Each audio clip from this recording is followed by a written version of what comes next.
Do të vijmë te me zhvillimet kryesore në rang ndërkombëtar, do të flasim mbi informacionet të cilat na vijnë nga ngjarja e ndodhur një ditë më parë në plazhin Bondi në Sydney. Autorët e sulmit terrorist ishin Babe Bir me origjinë nga Pakistani. Ata dyshohet për lidhje me grupe terroriste, pasi në banesën e marrë me qera pranë vendit të ngjarjes u gjetën edhe eksploziv dhe një flamur i ISIS. Hetimet treguan se sulmin e planifikonin për të paktën 2 javësh. 50 vjeçari u vra gjatë përplasjes me policinë, ndërsa i biri 24 vjeçar është në gjendje të rëndë.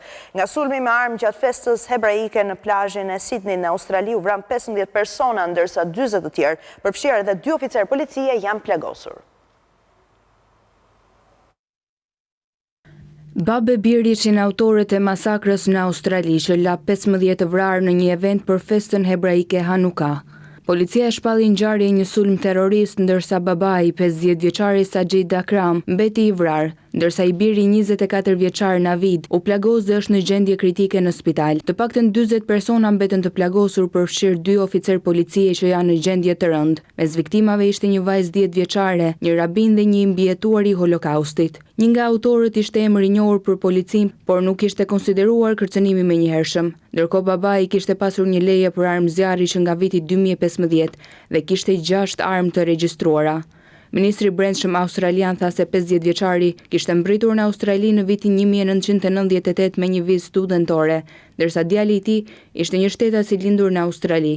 2 autorët me origjinë nga Pakistani kishin planifikuar sulmin për javë të tëra. Dyshohet se ata kishin marrë me qira një apartament pranë vendit të ngjarjes, ku po thurnin planin për 2 javë. Në banesë policia gjeti pajisje shpërthyese të improvisuara dhe sipas mediave australiane, policët gjetën edhe flamuj të Shtetit Islamik në makinën e tyre. Ata madje kishin udhëtuar drejt Filipineve, një vend që nga autoritetet e sigurisë konsiderohet vatër për ekstremizmin. Por pak para ngjarjes 24 vjeçari kishte telefonuar nënën e tij, duke i folur për aktivitetet të zakonshme në plazh dhe jo për masakrën që kishin planifikuar. Ngjarja ndodhi në plazhin e Bondi në Sydney të Australisë. Zona tashmë është kthyer në një vend zi dhe njerëzit kanë lënë lule dhe kanë mbajtur homazhe. Kjo ishte masakra më e rëndë në Australi që nga viti 1996, ku mbeten të vrarë 30 persona. Ajo ngjarje çoi në disa nga rregullat e armëve më të rrepta në botë. Tragjedia më e fundit gjithashtu ka ngritur debat në lidhje me këto ligje dhe kryeministri Anthony Albanese tha se ky do të jetë një diskutim i menjëhershëm.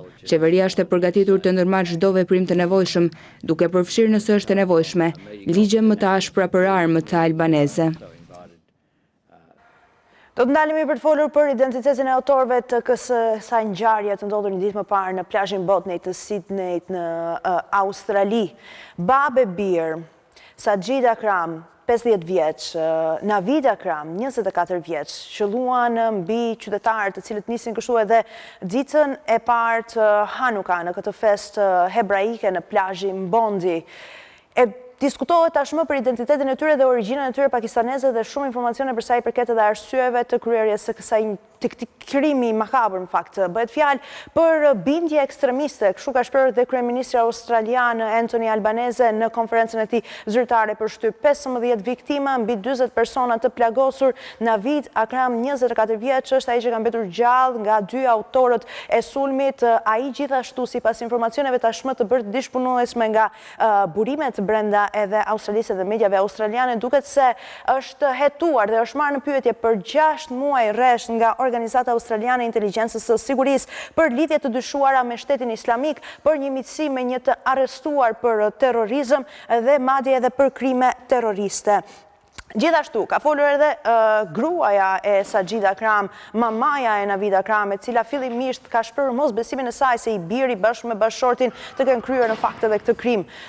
Navid Akram, 24 vjeç, prej vitesh punonte në fakt si një murator. Për mediat australiane ka folur edhe punëdhënësi i tij, i cili ka shprehur se në fakt Navid nuk fliste për sa i përket besimit të tij, të dy me besim musliman, por sipas rekordojmë edhe një herë shprehjeve edhe komunikatave zyrtare nga kryeministri dhe autoritetet e vendit, bëhet fjalë në fakt për një akt të planifikuar vetëm nga dyshja në fjalë dhe si pasojë e bindjeve të tyre ekstremiste, duke shenjëstruar dhe komunitetin hebraik në Sydney të Australisë.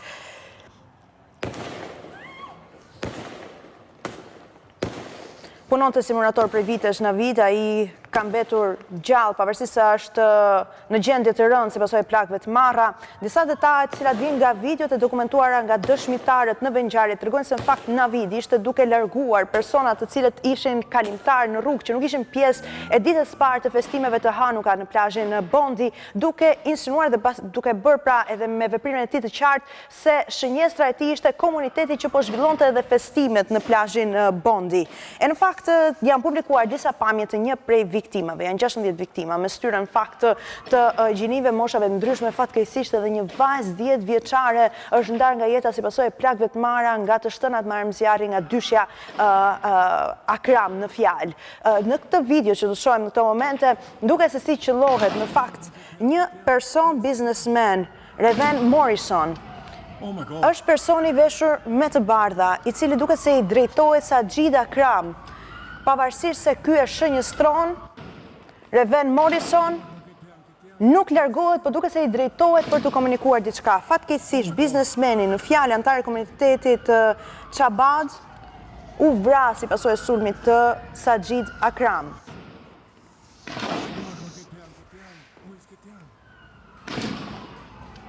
Oh my God.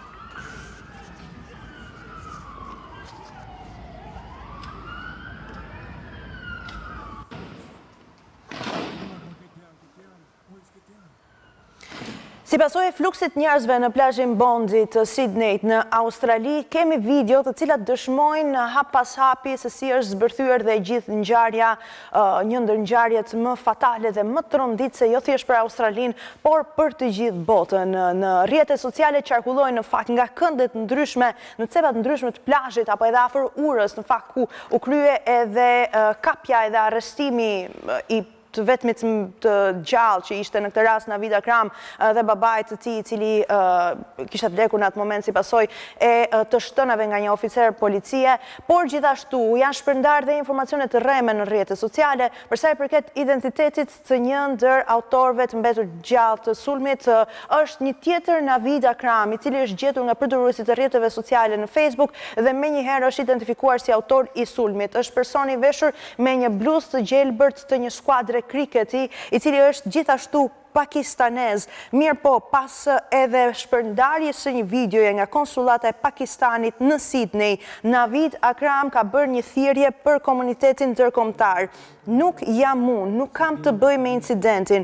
Unë jam Navid Akram, është gjithashtu emri im, unë kam një kompani që jap me qira makina, kam ardhur këtu me një vizë studentore, por ky dezinformim është duke më shkatruar jetën dhe duke vendosur në rrezik familjen time. Kështu që është një kohë shumë e vështirë për mua që po më shkatërrohet imazhi familjes time dhe po më rrezikohet jeta. Njerëzit kanë filluar të më telefonojnë, janë të shqetësuar dhe madje kanë treguar policisë për sa i përket edhe vendit tim të qëndrimit, të punës, por njëkohësisht edhe banesën time. Por përse është vërtet shqetësuese në fakt edhe ky informacion kaq i gabuar dhe dezinformues? Navid Akram, ky person që shohim në këtë video, tashmë ka me mira postime në rrjetet ndryshme sociale. Në të ardhmen, çfarë do lloj pune që ai do dëshiroj të ndërmarrë, çfarë do lloj banese do të blej apo të marrë me qira në institucione, kushdo që të jetë, do të kërkoj emrin Navid Akram, do të shohë imazhin e tij dhe do ta identifikoj për në vijimsi si personin e gabuar dhe si autorin e krimit të rënd të ndodhur në plazhin Bondi, duke i shkatruar në fakt vërtet imazhin dhe reputacionin. Prandaj është shumë e rëndësishme në fakt momenti që shpërndajmë në rrjetet sociale që të kemi informacione të sakta dhe burime të sigurta në mënyrë që të mos shkaktojmë problematika të tilla në jetën e njeriu. Dhe siç themi gjithmonë, nëse postohet në rrjetet sociale, ajo mbetet aty përgjithmonë dhe shpërndahet dhe merr flak edhe më tej nga ripostimet dhe rishpërndarjet e ndryshme. Mirë po, tashmë gjithë bota po flet për një person. Është pikërisht ai i cilësuar hero, jo vetëm në Australi. Masakri i Australisë do të kishte qenë edhe më e rëndë nëse një qytetar nuk do kishte marrë armën njëri prej autorëve. Ahmed Al Ahmed, me origjinë siriane, daloi një nga sulmuesit dhe u plagos edhe vetë. 43 vjeçari mori vlerësime nga gjithë bota, nga lider të shteteve ndryshme edhe nga presidenti amerikan Donald Trump. Ahmed Al-Hamed është heroi i Australisë. Është ai pikërisht personazhi që u shfaq në videon e publikuar kudo në media, kur i mori armën njërit prej autorëve të masakrës në plazhin Bondi në Sydney. 43 vjeçari duket në video duke vrapuar drejt personit armatosur, i merr armën dhe ja drejton atij duke e detyruar të tërhiqet. Al-Hamed nuk është ndonjë oficer i forcave speciale i përgatitur për ndërhyrje të tilla, por është thjesht pronari i një dyqani fruta perimesh dhe babai i 2 fëmijëve. Ai u shtrua në spital për një ndërhyrje kirurgjikale për plagët e shkaktuara në krah dhe në dorë nga plumbat. Një familjar i 43 vjeçarit me origjinë siriane tha për mediat australiane se Al-Hamed është hero, ndërsa prindrit thanë se djali i tyre është qelluar 4 ose 5 herë. Ai nuk bën dallim midis një kombësie dhe një tjetre, sidomos këtu në Australi. Nuk ka dallim midis një qytetari dhe një tjetri, tha babai i Al-Hamed. 43 vjeçari me origjinë siriane mori vlerësime edhe nga Donald Trump, i cili tha se ka respekt të madh për Al-Hamed. Presidenti amerikan e cilësoi heroin australian shumë të guximshëm dhe tha se ai shpëtoi shumë jetë. Për Al-Hamed kanë filluar të mblidhen shuma të mëdha parash për të ndihmuar në rikuperimin e tij, ndërsa shifra ka arritur tashmë në $1 milion.